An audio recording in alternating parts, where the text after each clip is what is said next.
जिसके नतीजे में धीरे धीरे आलिम बनने के रुझानात समाज में कम हो गए। मिडिल क्लास के जितने लोग थे उन्होंने अपने बच्चे को सिरे से इस मदरसों में पढ़ाने से इनकार कर दिया। सिर्फ अब बचा गरीबों का बच्चा। जो सिर्फ नात लिखे वो कलम तलाश करो, गुबारे शब है चरागे हरम तलाश करो। जो सिर्फ नात लिखे वो कलम तलाश करो, गुबारे शब है चरागे हरम तलाश करो। तमाम चांद सितारे बुझे बुझे हैं रियाज, मेरे हुजूर का नक्शे कदम तलाश करो। तमाम चांद सितारे बुझे बुझे हैं रियाज, मेरे हुजूर का नक्शे कदम तलाश करो। आप बैठे रहिए। अजमत रजा भागलपुरी इंशाअल्लाह 5-6 सालों से उसे रसूली के मौके से उन्हें बुलाने का स्कीम और तैयारी चल रही है, वो तारीख नहीं दे पा रहे हैं। इंशाअल्लाह उसे रसूली की तारीख वो इमसाल दे चुके हैं जी। इंशाअल्लाह जरूर तशरीफ फरमा होंगे। इसलिए शहजाद गाने हुजूर फखरे बिहार आप देख रहे हैं बड़ी तादाद में बैठे हुए हैं। बड़े बड़े भाई मौलाना जावेद अख्तर आसिफ बैठे हैं, अल्लामा डॉक्टर मुफ्ती मुसव्वी रजा साहब बैठे हुए हैं। ये तमाम उलमा इकराम बिलखुसूस ज़ेबे सज्जादा खानकाहे रज़विया तेगिया रसूलिया मधुरा हज़रत अल्लामा व मौलाना अहसन रजा साहिब क़िबला बैठे हुए हैं।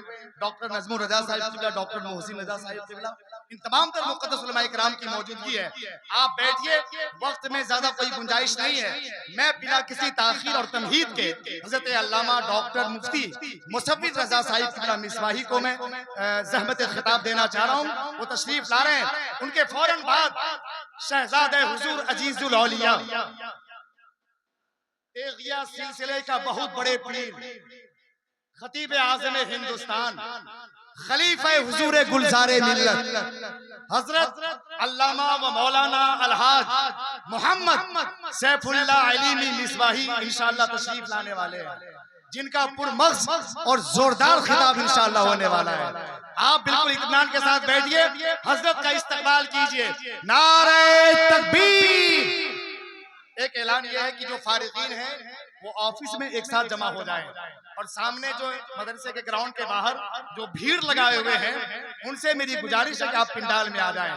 मोहब्बत और खुलूस के साथ एक इल्मी गुफ्तगू सुनने के लिए दारुल उलूम कलीमिया रिवायती जलसों से बाहर आकर आपको ये पैगाम देना चाह रहा है कि यहाँ से जो खिताब होगा इंशाअल्लाह आपके दिलो दिमाग में छा जाने वाला है। नारे तकबीर, नारे रिसालत, उलमाए अहले सुन्नत, मसलके आला हजरत, जलसे दस्तार बंदी।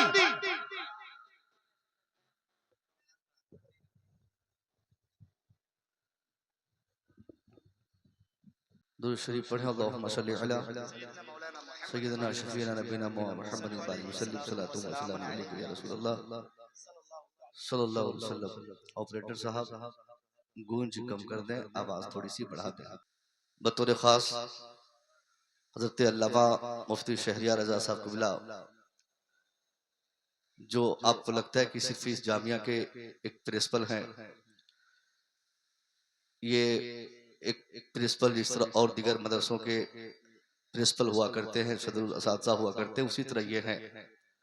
मगर नहीं, सदरुल असातिज़ा होने के साथ साथ अल्लाह ने बेपनाह ऐसी क़ुव्वतें आपको अता फरमाई हैं, जिनकी काविशों, मेहनतों और आप लोगों के सपोर्ट से ये शानदार चमकता हुआ मदरसा और इस मदरसे की चमकती हुई इमारत, जहाँ पढ़ने वाले सैकड़ों बच्चे एक दस्तरखान पर बैठकर खाते हैं, जिनके लिए बाज़ाब्ता 3 वक्त के खाने का इंतज़ाम, 2 वक्त के खाने का इंतज़ाम, जिनकी दवाई, बीमारी, तालीम, तरबियत, इस सारी चीज़ों का ख़ास ख्याल अगर इस इदारे में रखा जाता है तो इसके लिए सबसे बड़ी रहनुमाई अराकीन की है और असातिज़ा में हज़रत अल्लामा डॉक्टर शहरियार रज़ा साहब। इसके लिए आप बड़ी आप हम और आप सब मिलकर इनका शुक्र अदा करें कि हजरत इतनी मसरूफियत के बाद भी इस जामिया का ख्याल करके, खिदमत करके, आपकी खिदमत के बायस सैकड़ों बच्चे आज इलाके में आलिम और हाफिज तैयार हो रहे हैं।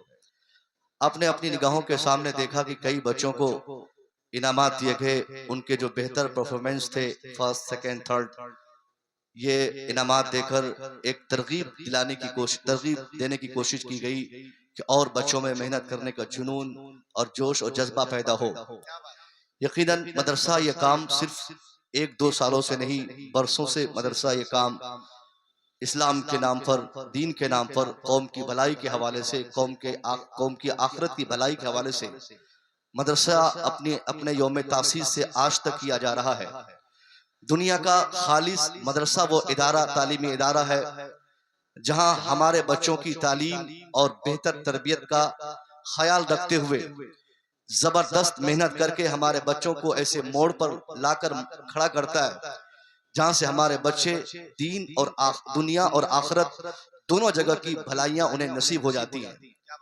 मगर हमारे लोगों ने बीते कुछ सालों से मदरसों को देखकर, मदरसों से जो पल्ला झाड़ा है और मदरसों से जो बेरगबती का मुजाहरा किया है, इसका खातिर खा रिजल्ट ये देखने को मिल रहा है कि इलाके से जिस हैसियत से बच्चों का दाखिला मदरसे में होना चाहिए था, जिस पैमाने पे मदरसों में जाकर हमारे बच्चे तालीम हासिल करते, कुरान पढ़ते, मुस्तफ़ा की हदीस पढ़ते, कौम तक पहुंचते, उन पैगामात लेकर जाते, उस पैमाने पर ये रिजल्ट हमारे सामने नहीं है। अच्छा खासा पैसा होने के बाद एक इंसान का मनोबल कुछ टाइट ऐसा होता है, उनको लगता है कि मेरा बच्चा मदरसे में पढ़ेगा, हाफिज, आलिम, कारी, मुफ्ती, मुहद्दिस बनेगा। क्या कर लेगा? एक मुहद्दिस की सैलरी आज की तारीख में 10,000, एक मुफ्ती की तनख्वाह आज की तारीख में 15,000। ये हम लोग डिसाइड करते हैं, अपने दिमाग में एक इमेज बिठाए हुए हैं कि आलिम बनने के बाद नुकसान है, बच्चों को हाफिज बनाने के बाद नुकसान होगा, मेरा बेटा हाफिज, आलिम नहीं बनकर कुछ रोजगार की ऐसी तालीम पाए जहां बहुत जल्द हमारे बच्चे को एक बड़ी कामयाबी नसीब हो। नतीजे में हम और हमारे बच्चे सबकी तवज्जो मदरसे से हट जाती है और तवज्जो जाती है स्कूलों की तरफ, कॉलेजेस की तरफ, यूनिवर्सिटी की तरफ।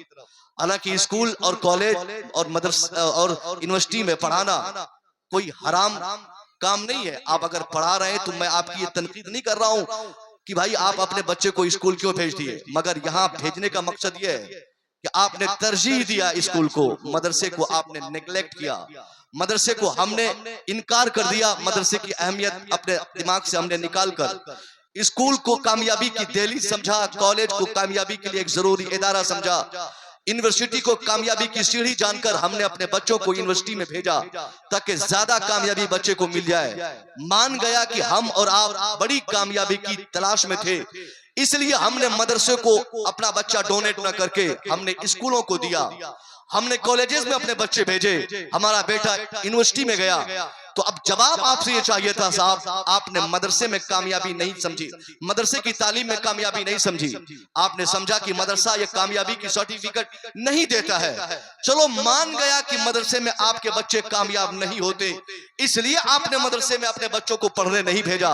आपने इसलिए कुरान नहीं पढ़ाया कि मेरा बेटा हाफिज बनेगा, कमा नहीं पाएगा, तरक्की नहीं मिलेगी।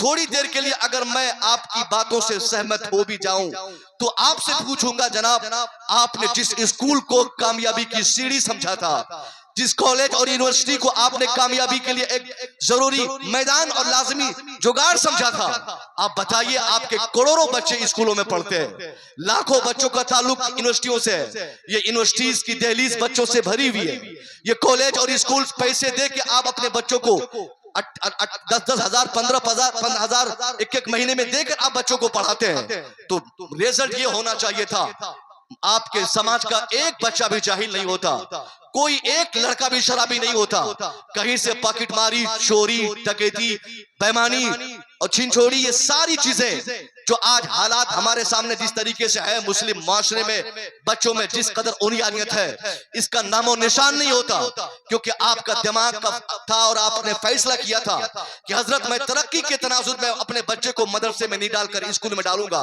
तो कहां गई तरक्की? क्यों नहीं आपका बेटा समाज में तरक्की कर सका? क्यों आज दिल्ली में कोई रिक्शा चला रहा है? क्यों आज आपका वो बेटा जिसके लिए आपने एक संकल्प लिया था, इरादा बनाया था कि मेरा बेटा कॉलेज में पढ़े पढ़ेगा, कॉलेज में पढ़ने के बाद बहुत ज्यादा पैसा कमाएगा। कहाँ गई कमाई, कहाँ गई वो आपकी ख्वाहिश? क्यों आपका बेटा आज जाके कलकत्ता में रिक्शा चला रहा है? कोई रिक्शा चलाने वाला, कोई पॉकेट मारने वाला, कोई शराब पीने वाला, कोई चोरी करने वाला, ये सारे बदमाश शरीफ टाइप के जो हमारे बच्चे हैं, ये कौन बच्चे हैं? इनमें से कोई ऐसा नहीं जो मदरसे में हिफ्ज किया हो उसके बाद चोरी किया हो। इसमें से कोई ऐसा नहीं जो 5 साल मदरसे में तालीम पाया हो उसके बाद शराब नोशी की आदत लग गई हो। ये सारे ऐसे बच्चे हैं जिनके माँ बाप ने महंगी कीमत में अपने बच्चों को मदरसे के बजाय स्कूलों को दिया था। 80,000, 1 लाख, 5 लाख देकर स्कूल के हॉस्टल में डाला था, एक बड़ा विकल्प और सपना लेकर कि मेरा बेटा तरक्की करेगा। तरक्की नहीं मिल सकी, नाकाम होकर आज आपका बच्चा कोई स्टेशन पे भीख मांग रहा है। पता ये चला कि तरक्की का मेयार दुनिया का दूसरा कोई तालीमी दरसगा नहीं, कोई तालीमी दरसगा दूसरी नहीं हो सकती जिस तरीके से मदरसा तरक्की के हवाले से हमारे बच्चों की तरक्की की गारंटी लेकर मदरसा हमको बताता है। मगर हमने मदरसे की तरक्की नहीं समझी। हमको तो 15 लाख का पैकेज चाहिए था, हमको 20 लाख का पैकेज चाहिए था, हमको अपने बेटे के लिए एक बहुत बड़ी डिग्री MBBS की डिग्री चाहिए थी। इसलिए हमने फैसला किया कि हजरत 15 साल का टाइम दीजिए, आप देखिएगा मेरा बेटा एक दिन डॉक्टर बनेगा। फिर कोई टेंशन नहीं, कोई परेशानी नहीं, कोई दिक्कत नहीं होगी, ये मुफलिसी खत्म होगी, ये तमाम परेशानी खत्म होगी, ये तंगदस्ती खत्म हो जाएगी। हजरत 15 साल का टाइम दीजिए।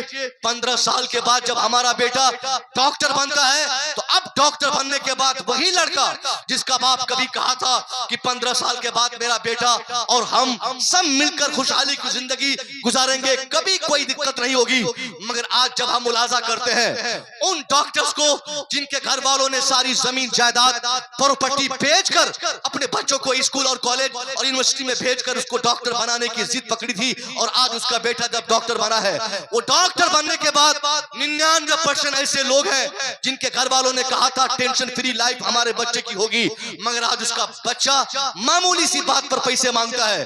किसी के यहाँ बेड चार्ज, किसी के यहाँ पेशाब के नाम पे, पखाना के नाम पे, खून के नाम पे, इंसानी अजसाम का वो कौन सा हिस्सा है जिस हिस्से के नाम पे आज डॉक्टर पैसे नहीं खाते हो?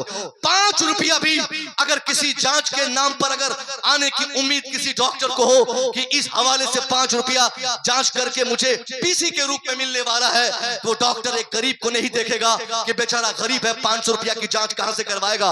वो फौरन प्रिकॉशन में लिखेगा तुम्हें ये जांच करनी होगी, तुम्हें ये एक्सरे करना होगा, तुम्हें खून देना होगा, तुम्हें पेशाब जांच कराना होगा। क्यों? क्योंकि वो जानता है कि मैं चाहूं तो मामूली दवाई देकर इसकी तबीयत में सुधार ले आऊं और इसकी तबीयत ठीक हो जाए, मगर उसे 5 रुपया पीसी का चाहिए, उसे 5 रुपया कमीशन का चाहिए। उस कमीशन के नाम पे हमने 99% डॉक्टरों को देखा है, ऐसे डॉक्टरों को जिनका दिमाग ये कहा था एक दिन कि हम डॉक्टर बनेंगे, तंगदस्ती दूर होगी, मगर आज सबसे ज्यादा तंगदस्त वही है, सबसे बड़ा फकीर और भिखारी वही है, सबसे ज्यादा परेशानी की जिंदगी से वही दो चार है।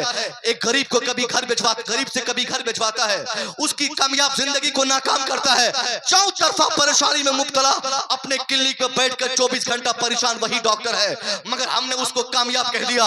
क्यों? क्योंकि उसके पास अपनी एक बिल्डिंग है, उसकी कमाई 15 लाख रुपया महीना है। इसलिए हमारी निगाहों में आलिम को हमने कामयाबी के साथ अपनी निगाहों से नहीं देखा। हमने कहा आलिम की तनख्वाह 10,000 है, ये कैसे कामयाब हो सकते हैं? मौलवी की तनख्वाह 10,000 है, ये कैसे कामयाब हो सकते हैं? गरीबों के बच्चे ज्यादातर आलिम बन रहे हैं, जिसके नतीजे में तबलीग जिस हैसियत से हमारे समाज में होनी चाहिए थी, आलिम की हैसियत से एक आलिम को, इमाम की हैसियत से एक इमाम को, हाफिज और कारी की हैसियत से उन लोगों को अपने अपने क्षेत्र में, अपने अपने डिपार्टमेंट में जिस हैसियत से तबलीग करनी थी, आज उस एतबार से तबलीग नहीं हो पा रही है। क्यों? क्योंकि एक गरीब आदमी वो सिर्फ मुलाजमत कर सकता है, उससे तबलीग की तवक्को नहीं हो सकती, क्योंकि गुर्बत एक नहुसत है, गुर्बत एक लानत है, गुर्बत एक पाप और अभिशाप है, गुर्बत एक ऐसी परेशानी और प्रॉब्लम है। एक आदमी जब उसका बेटा गरीब हो और हाफिज कुरान बने फिर मस्जिद का इमाम बने, तो वो सिर्फ भलाई के साथ 5 वक्त अजान देकर नमाज पढ़ा सकता है। उनसे और तबलीग की कोई उम्मीद नहीं की जा सकती।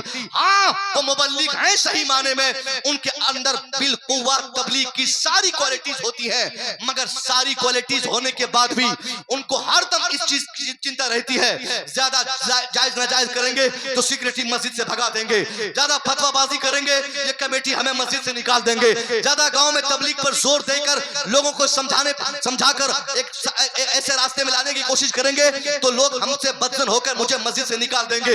इसलिए एक गरीब आलिम हाफिज इमाम अपनी मस्जिद में अपनी मुलाजमत को खैर मनाकर उसको पकड़े रहकर उसी में जिंदगी गुजारते हैं, ज्यादा अपनी जबान नहीं खोलते, क्योंकि वो गरीब है।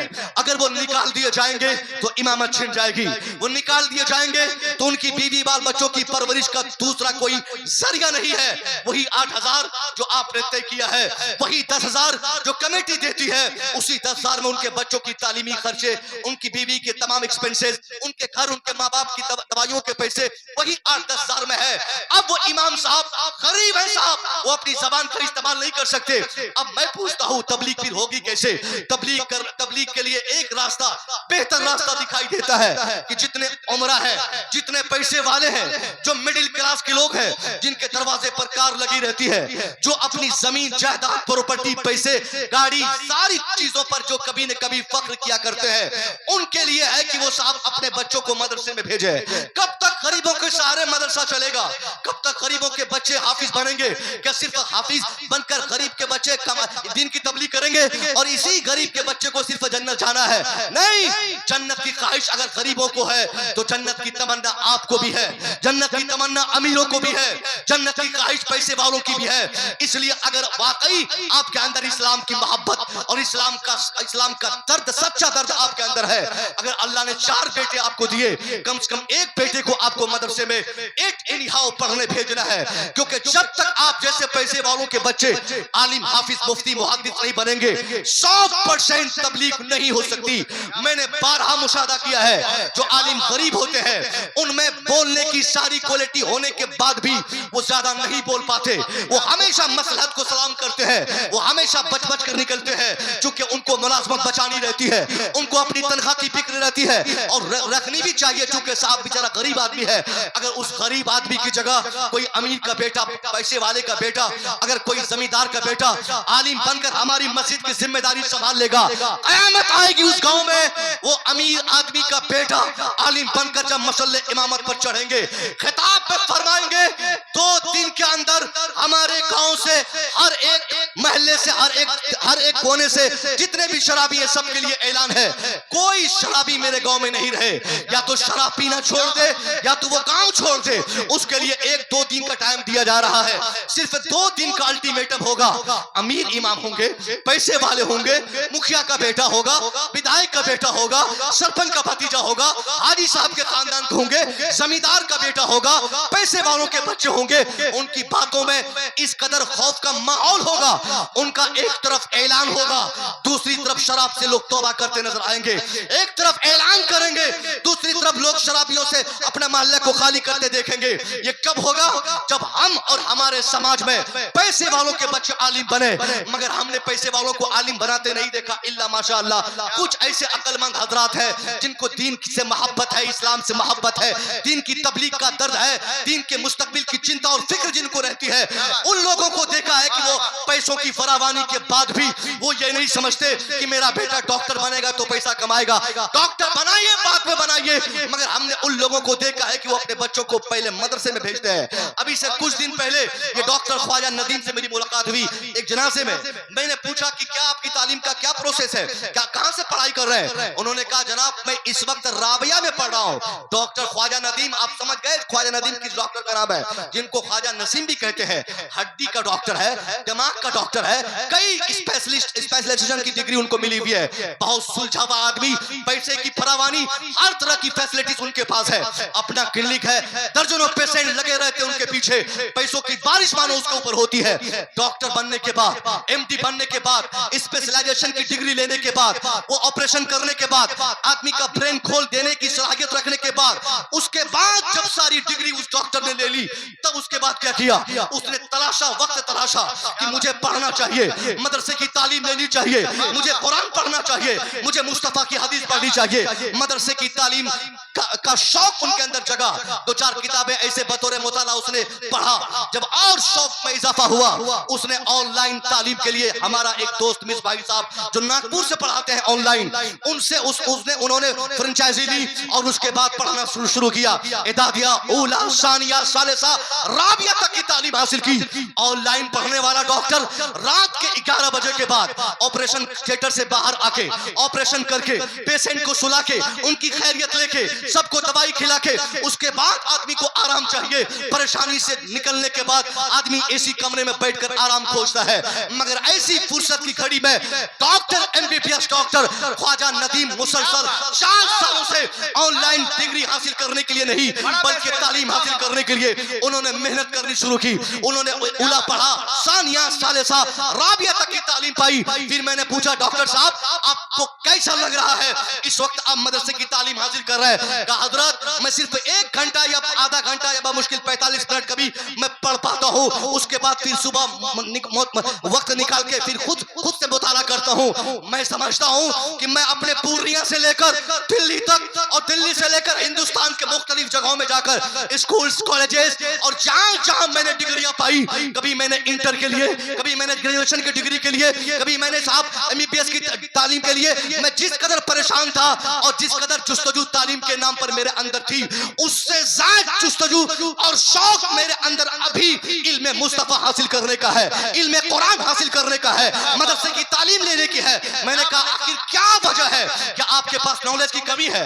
आपने तो साइंस पढ़ा है, आपने फिजिक्स पढ़ा, आपने साहब बायोलॉजी पढ़ा, एक आदमी का शरीर में कितनी हड्डियां हैं ये आप जानते हैं, कौन सी हड्डी कहां से टूटती है, कैसे जुटती है, ये सारे नॉलेजेस आपको है। आप चाहे तो दिमाग खोल दें, नसें जोड़ दें, ये सब एजुकेशन और नॉलेज लेने के बाद डॉक्टर साहब उम्र के आखिरी पड़ाव में मदरसे की तालीम ऑनलाइन लेने की आदत क्यों पड़ी? उसने कहा, जनाब मौलाना, मैंने जब पहला दिन मदरसे के हवाले से जानना शुरू किया तो 4 किताबें पढ़ी, तब मुझे लगा मैं जो फिजिक्स पढ़ा था वो बेकार था, मैं जो साइंस पढ़ा था बेकार था, मैं जो केमिस्ट्री पढ़ा था वो कुछ वक्त के लिए था, कुछ काम के लिए था, मगर जब मैं बायोलॉजी केमिस्ट्री से हटकर कुरान का इल्म लेना शुरू किया तब मुझे लगा कि असली इल्म तो यहाँ है जो मैं आज तक पढ़ा ही नहीं। नारे तकबीर, नारे रिसालत, माशाअल्लाह माशाअल्लाह, वाह वाह वाह वाह, बहुत बात समझ में आई?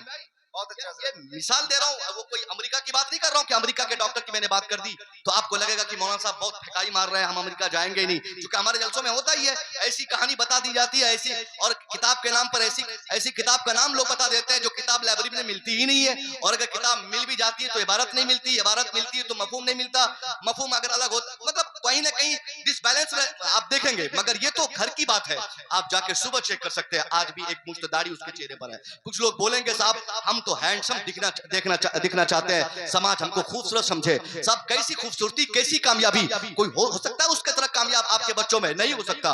तो दाढ़ी रखकर, टोपी रखकर, एक मुश्त दाढ़ी रखकर अगर कोई मदरसे की तालीम हासिल कर रहा, कुरान पढ़ रहा है, यकीनन एक सराहने की चीज है। हमको सबक हासिल करना चाहिए कि अगर हमने आज तक कुरान नहीं पढ़ा है, अगर हमने हमारे बच्चों ने कुरान नहीं पढ़ा है तो जरूरत इस बात की है कि हमारा बच्चा कुरान पढ़े। आप इस पर जोर दें और दिलचस्पी, भारी और शिद्दत के साथ दिलचस्पी दिखाएं। ये नहीं कि जो लूजर टाइम, फालतू टाइम और बेकार का वक्त आपके पास हो, असर के बाद, मगरिब से पहले, इशा के बाद, खेलने का टाइम। अक्सर लोग जो ट्यूशन भी पढ़ाते हैं अपने बच्चों को स्कूल में पढ़ाने के बाद ट्यूटर को अपने घर पे बुलाते हैं, उनको देखा गया है कि वो ऐसा वक्त चूज करते हैं जो सबसे फालतू टाइम बच्चे के खेलने धूपने का, घूमने फिरने का, एंटरटेन करने का जो टाइम होता है वही टाइम वो ट्यूटर को बुलाते हैं मौलवी साहब को, और मौलवी साहब को बुलाने के बाद क्या उनका इरादा होता है कि हजरत आइए ना देख लीजिएगा आधा घंटा हमारे बच्चे को कुरान देख लीजिएगा ताकि कुरान पढ़ना होना आ जाए उनको। बिल्कुल हल्के में लेकर कुरान की तालीम दिलाने की जो आज कोशिश हो रही है यही नाकामी की सबसे बड़ी दलील है। और ट्यूटर कैसा हो, अगर कोई कुरान पढ़ाने वाला मौलवी 500 रुपया 1000 रुपया एक बच्चे के कुरान पढ़ाने के नाम पे मांग ले, मस्जिद के इमाम साहब अगर मुतालबा कर दे कि साहब 500 रुपया लगेंगे एक महीने के, वो इमाम साहब अपने हुजरे में रहेंगे, फौरन सामने वाला फोन काट के लगाएगा फोन सिक्योरिटी को, देखिए आपका इमाम 500 रुपया कुरान की तबलीग के नाम पे मांग रहा है, कुरान पढ़ाने के नाम पे 500 रुपया मांग रहा है। यानी हमने हर एतबार से कुरान पढ़ने पढ़ाने वाले को कमजोर समझा है।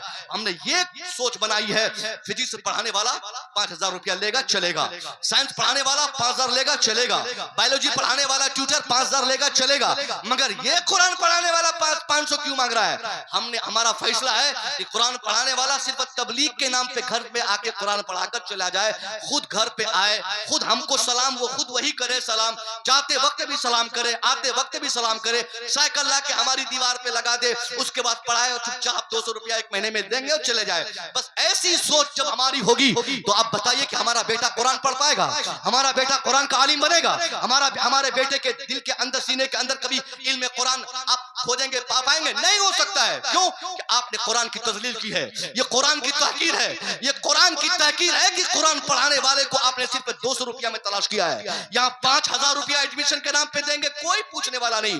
मैं जानता हूँ पूर्णिया में अगर किसी स्कूल को आप अच्छा स्कूल कहते हैं तो उस स्कूल में एडमिशन के नाम पे कम से कम 50,000 चार्ज लिए जाते हैं। उसके बाद मंथली फीसेस 2000, 2500, 3000, 3500, 4000, 5000 मंथली फीसेस, वो बस के खर्चे अलग से, हॉस्टल के खर्चे अलग से, ट्यूशन फीस के नाम पे, स्कूलिंग के नाम पे 2500, 3000, 5000 रुपया पूर्णिया में लिया जाता है। कोई आवाज उठाने वाला नहीं, कोई एतराज करने वाला नहीं, कोई साहब एहतजाज नहीं करता, कोई इसके लिए आवाज बुलंद नहीं करता कि साहब तुम स्कूल खोल के क्यों लूट रहे हो, तुम क्यों चोरी कर रहे हो, क्यों डकैती कर रहे हो। अगर एक मस्जिद का मौलवी या मस्जिद का इमाम या हमारा कोई आलिम या कोई मदरसे का जिम्मेदार मदरसे में एडमिशन के नाम पे 500 रुपया अगर नोट कर ले, कयामत आएगी, पूरा मोहल्ला जान जाएगा एक दिन में कि मौलाना साहब एडमिशन के नाम पे पैसा लेते, फीस लेते, ये दाखिला फीस लेते, ये मंथली फीसेज लेते। साहब ये कब तक आप चुप रहेंगे?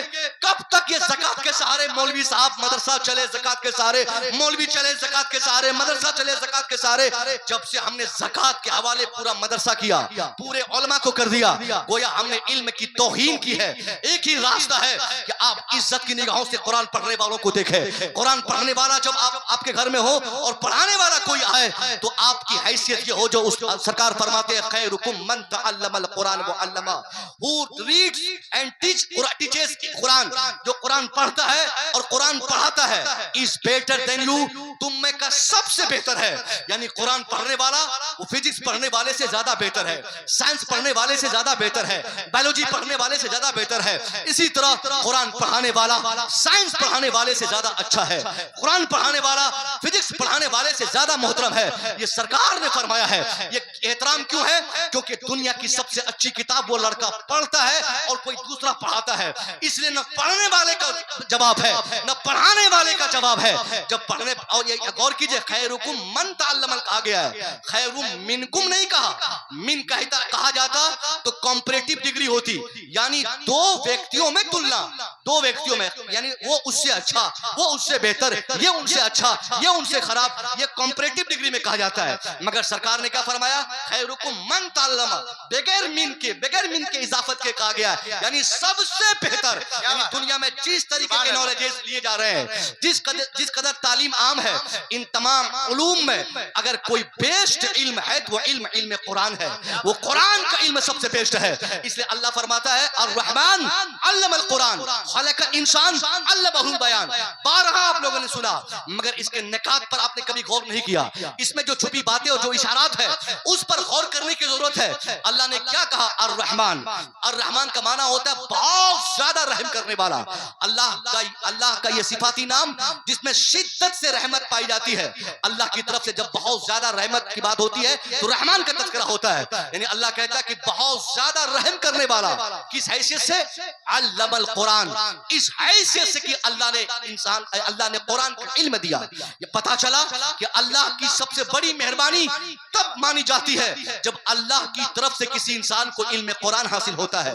जब कोई कुरान का नॉलेज लेता है तब कहा जाता है कि इस पर अल्लाह की बड़ी मेहरबानी है, अल्लाह का बड़ा करम है कि इसको इल्म कुरान हुआ। उसके बाद अल्लाह फरमाता है खलकल इंसान, अल्लाह वो है जिसने इंसान पैदा किया। अब देखिए, कुरान सिखाया पहले कहा गया, इंसान पैदा किया बाद में कहा गया। इसमें भी एक इशारा है कि हमारी पैदाइश का मकसद भी यह है कि हम अल्लाह का कुरान पढ़ें, अल्लाह का कलाम पढ़ें, कलाम इलाही जाने और हुक्म कुरान को पढ़कर दुनिया में स्थापित करें। ये मफहूम हमारे समाज में, हमारे ज़हन में हमेशा होना चाहिए। हमारे यहाँ कुरान पढ़ने वाला लगातार जलील हुआ। कुरान पढ़ने वालों की हैसियत हमारी निगाहों में एक छोटी हैसियत रही, मजदूरों की हैसियत रही, जिसके नतीजे में आज मुआशरे में क्या हो गया?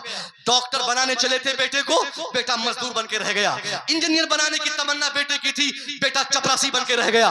बेटे को बहुत बड़ा प्रोफेसर बनाने की तमन्ना हमारी थी और हमारा बेटा आज चना बेच रहा है।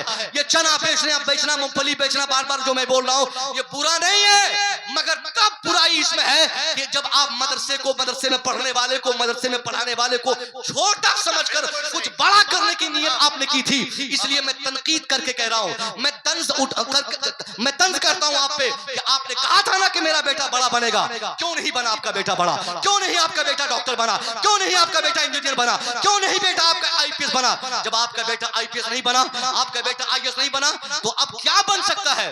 बेहतर इसी में था, बेहतरी आपके लिए इसी में थी कि आप चुपचाप मदरसे में बच्चा भेजते, 2-4-5 साल आपका बच्चा पढ़ता, कुरान पढ़ता, मुस्तफा की हदीस का मुताला करता, वो अपने समाज में कम से कम इस काबिल अपने आप को बना लेता कि हमें जिंदा कैसे रहना है, जिंदगी के बाद आखिरत में हमारे साथ कैसे मामला दरपेश होंगे, उसकी तैयारी कैसे करनी है।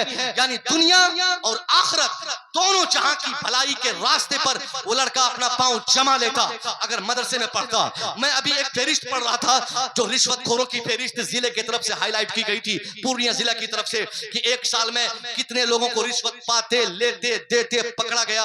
तो मैं पढ़ रहा था, मुझे हंसी आ रही थी। एक भी नाम ऐसा नहीं जिस नाम के साथ ये लिखा हो कि मौलाना फला साहब, मौलाना अली रजा साहब, मौलाना मंजूर साहब, कोई नाम ऐसा नहीं था। मौलाना जावेद साहब, कुछ नहीं, कोई नाम ही ऐसा नहीं था।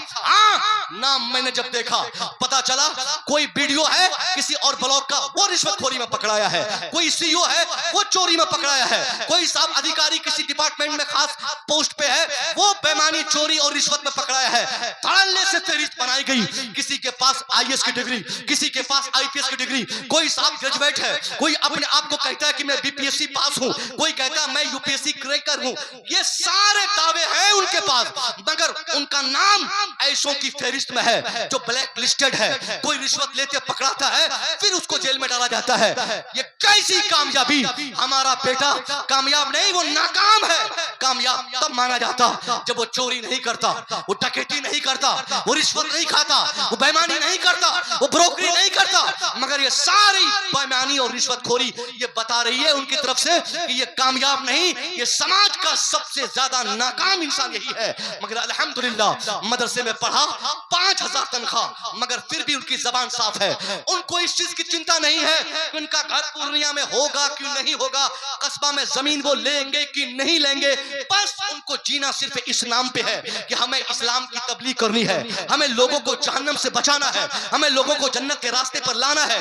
बस इस तहरीक के नाम पर, इस तबलीग के नाम पर ये हमारे उलमा 5-10 हजार को स्वीकार करके अपनी जिंदगी में मुस्कुरा कर अपनी जिंदगी को खैराबाद करके दुनिया छोड़ देते हैं। मगर फिर भी इनकी इज्जत नहीं।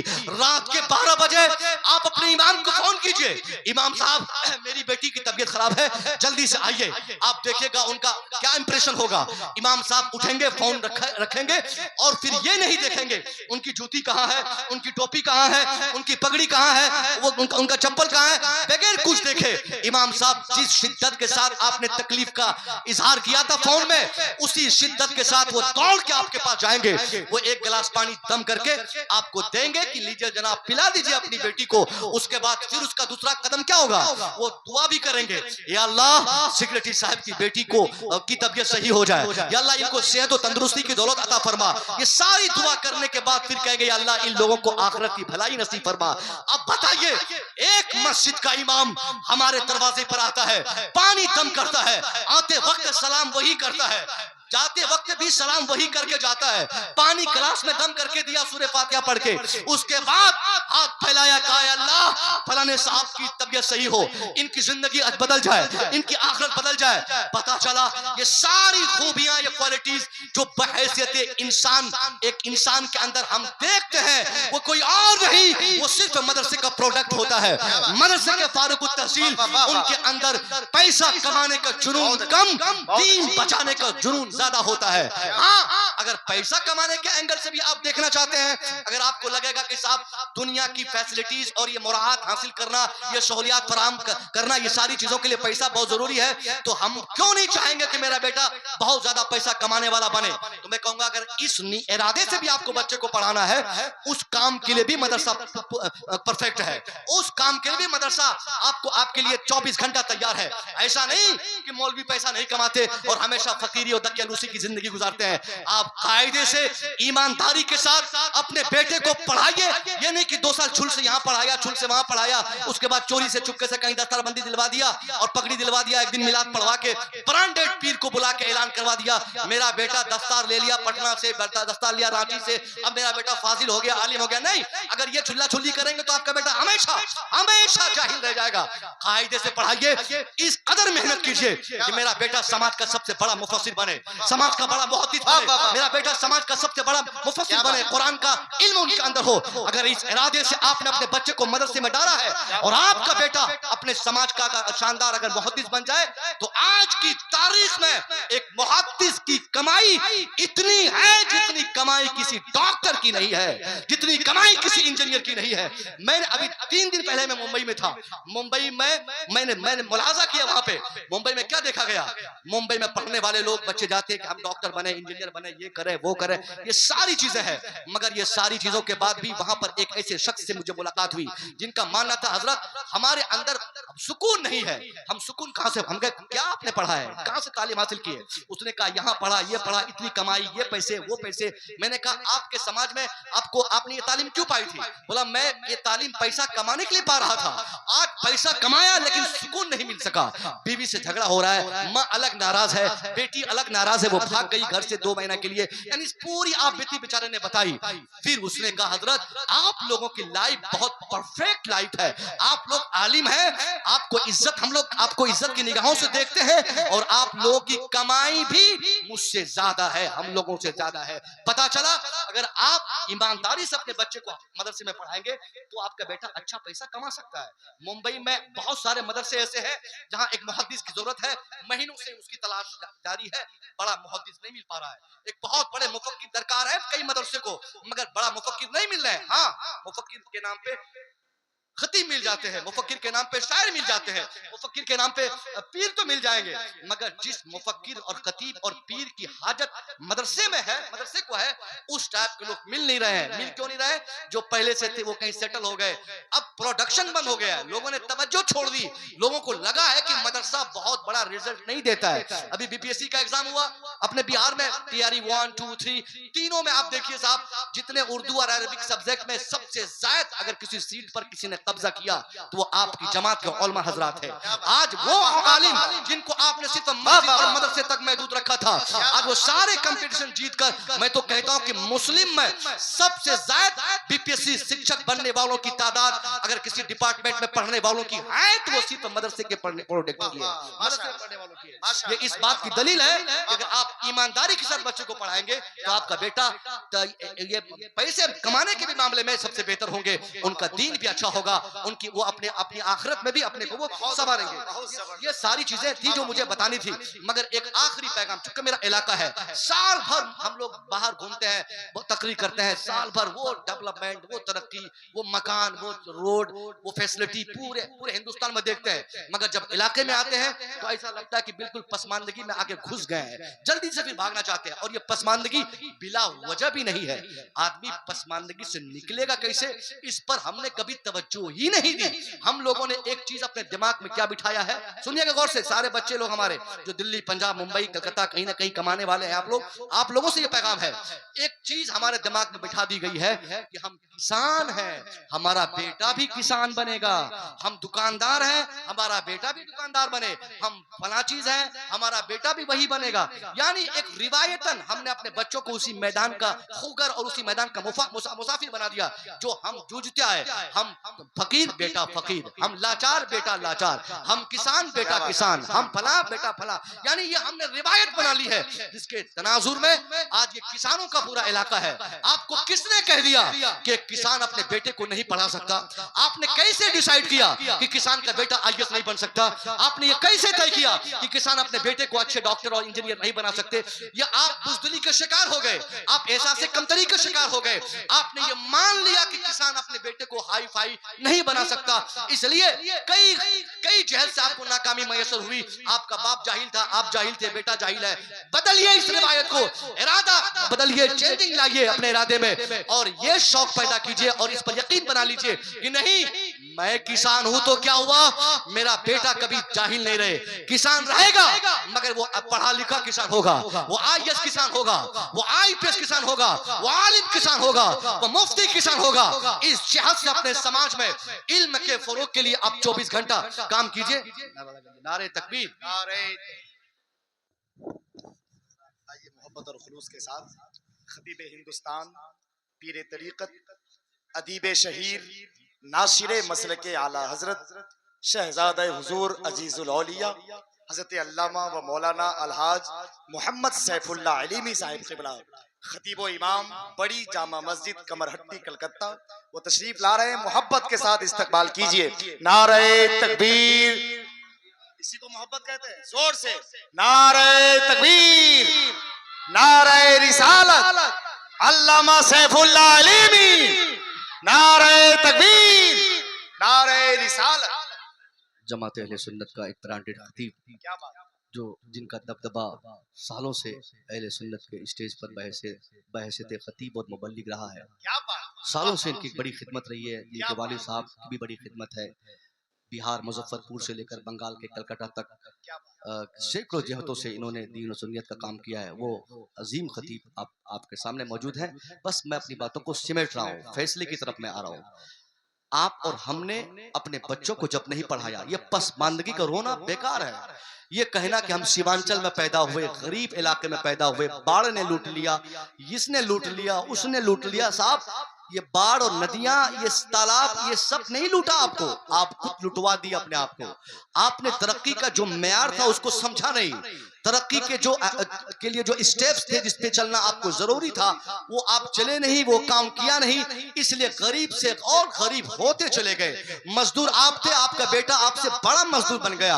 आप चपरासी थे, बेटा आपसे बड़ा चपरासी। या चपरासी का माना नौकर है, वो चपरासी ना समझे जो किसी स्कूल मदरसे या कहीं ड्यूटी कर रहे हो। भाई फिर सुबह मुझे घेर लेंगे कि साहब मैं तो नौकरी पाया हूं, अब कैसी तरक्की करूं, मुझे तो चपरासी की नौकरी मिल गई है, अब कैसी या चपरासी मतलब मैं नौकरी गुलामी। क्योंकि हमारा समाज 99% गुलामों और नौकरों का समाज है।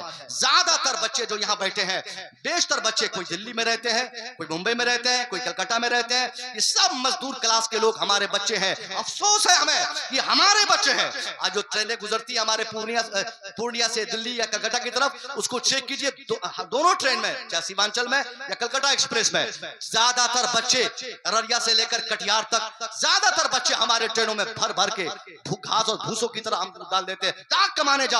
ये 15 साल का लड़का, 17 साल का बच्चा, 18 साल का बच्चा, 20 साल का बच्चा, 15 साल, 20 साल, 18 साल, 25 साल, ये कोई कमाने की उम्र थी?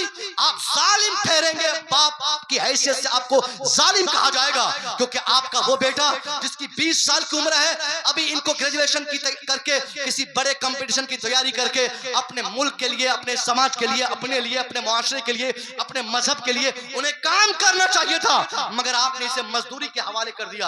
आपने इन्हें नौकरी करने दिल्ली भेज दिया। किस काम के लिए? सिर्फ 10,000 कमाने के चक्कर में हमने अपने 20 साल के नौजवान बच्चे की लाखों करोड़ों की जिंदगी को तबाह बर्बाद कर दिया। इसकी एक जरा हमें चिंता नहीं है कि हमारा बेटा का मुस्तकबिल खराब हुआ, गोया हमारे समाज का मुस्तकबिल खराब हो गया। इसलिए आप सबसे गुजारिश है, इन बच्चों के मुस्तकबिल के साथ खिलवाड़ न करें। कमाएगा बेटा 5-10 साल के बाद कमाएगा। अभी कौन सी उम्र है इनके कमाने की? कमाने के लिए सारी उम्र पड़ी है। अगर आपने अपने बच्चों को पढ़ा दिया, अच्छी तालीम दे दी, अच्छी तरबियत दे दी, पढ़ा लिखा के एक शानदार इंसान बना दिया, उसके बाद कमाने के लिए जब कलकत्ता जाएगा तो फिर नौकर और गुलाम की हैसियत नहीं होगी, फिर आपके और हमारे बच्चे की हैसियत एक डॉक्टर, एक इंजीनियर की हैसियत होगी। फिर वो ट्रेन में सफर करेंगे तो वो घास भूसी के तरह ठूस के नहीं, उनके लिए स्पेशल वो वीआईपी सीट रिजर्व रहेगी। जाओ तुम दिल्ली एक डॉक्टर की हैसियत से, तुम जाओ कंपटीशन में फाइनल हो गया, तेरा नाम आ गया, तुम जाओ अब दिल्ली एक प्रोफेसर की हैसियत से। मगर ये कौन करेगा साहब? यहाँ तो हमने मजदूर बना दिया बच्चे को, और सिर्फ मजदूर बनाकर दूसरों पर उंगली उठाई, कहा उसकी वजह से ये तबाही, उनकी वजह से ये बीमारी, उनकी वजह से ये खराबी।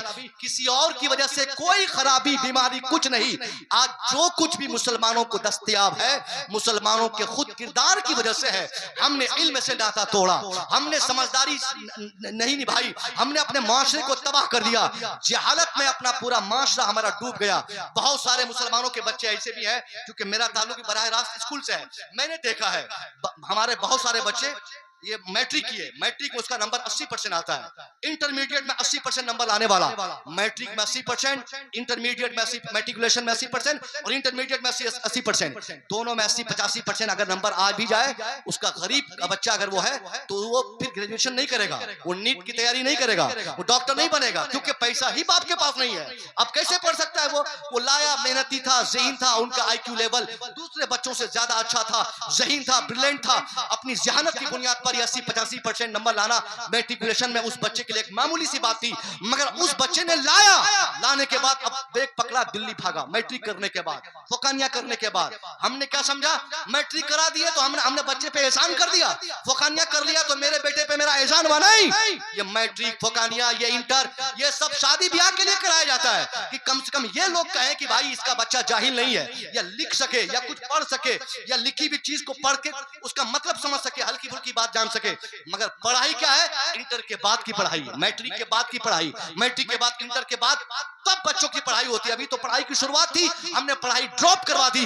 अब हमारा बच्चा समाज का वो गरीब आदमी दिल्ली है, कोई मुंबई है, कोई कलकत्ता है, गरीब है, उनके पास पैसे नहीं है, उनके वालिदैन ने उनकी पढ़ाई ड्रॉप करवा दी। अब गौर कीजिएगा, जो नाम आता है, फहरिस्त बनती है कि मुसलमान का 2 बच्चा झोली में, बैग में बम ले जाते, कलकत्ता में धराया, मुंबई में पकड़ाया, दिल्ली में धराया, गिरफ्तार हुआ। इस तरह की जो खबरें हम सुनते हैं, इसके पीछे का लॉजिक क्या है? अगर मैं उस खबर को सही मान भी लूं तो इसके पीछे का जवाब सिर्फ यही है, वो पकड़े जाने वाला लड़का जो दिल्ली में पकड़ाता है बम के साथ, बंदूक के साथ, चोरी करते, डकैती करते, अगर वो बच्चा मुस्लिम बच्चा, अगर वो हमारा बच्चा है तो ये कैसे मुमकिन हुआ? सुनिएगा इसका जवाब। वो बच्चे गरीबों के बच्चे थे, वो ज़हीन थे, ब्रिलियंट थे, बहुत तेज तर्रार थे, उनके वालिदैन उनको नहीं पढ़ा सके, वो दिल्ली चला गया रोजी रोटी की तलाश में, किसी फैक्ट्री से जुड़ गया, कहीं जाके मजदूरी कर रहा है। अब एक ऐसा शख्स वहां पहुंचता है जिसको एक ज़हीन शख्स की तलाश है, जिनको लगे कि कोई ऐसा ज़हीन ब्रिलियंट लड़का मिले जो मेरा ये काम कर सके। इनको पैसे की जरूरत है, उनको साहब किसी की जरूरत है, बस ये सारा काम होगा, वो लड़का बर्बाद होगा, फिर पूरे मुस्लिम मुआशरे में हमारी बदनामी होगी।